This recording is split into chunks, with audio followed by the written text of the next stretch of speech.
बच्चों, आज का पाठ आरंभ करने से पहले हम हिंदी साहित्य के महान कवि सूरदास जी के बारे में कुछ विशेष बातें जानेंगे।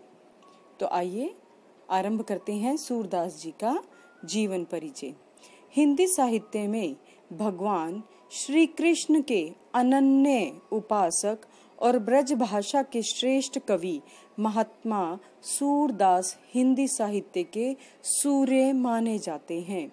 सूरदास जन्म से अंधे थे या नहीं, इस संबंध में विद्वानों के अनेक मतभेद हैं।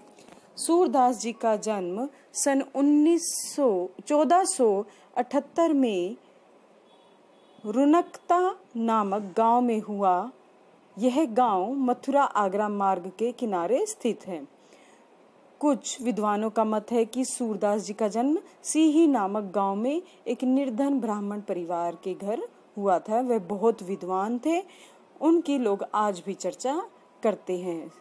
सूरदास जी के पिता रामदास जी गायक थे।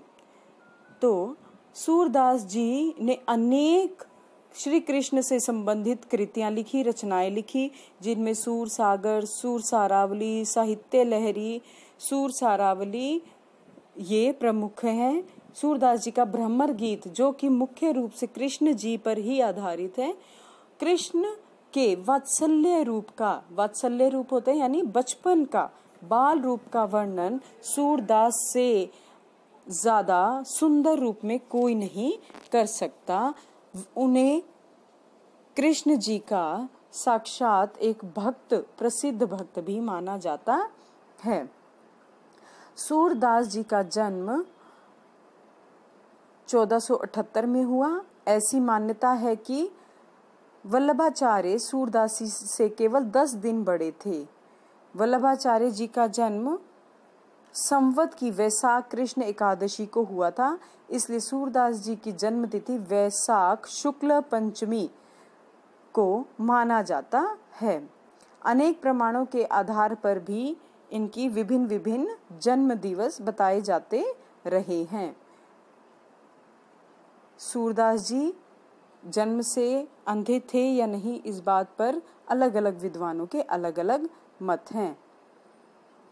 तो सूरदास जी के अनुसार भगवान श्री कृष्ण के अनुग्रह से ही मनुष्य को सद्गति मिल सकती है, यानी यदि वे श्री कृष्ण का हम नाम लेंगे तो हमें मुक्ति का मार्ग मिल जाएगा।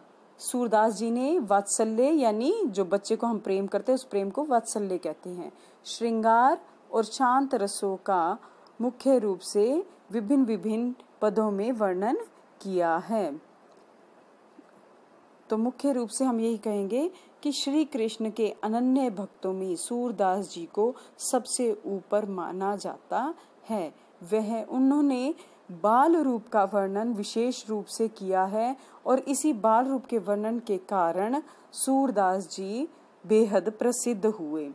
और इन्हीं वर्णनों में से 2 पद जो कि मुख्य रूप से गाए भी जा सकते हैं, उनका आपकी गुलमोहर की पाठ्य पुस्तक में पाठ 9 में विवरण किया गया है, जिसे नाम दिया गया है भक्ति के पद। ये दोनों भक्ति के पद श्री कृष्ण से संबंधित हैं, उनकी बाल लीलाओं से संबंधित हैं।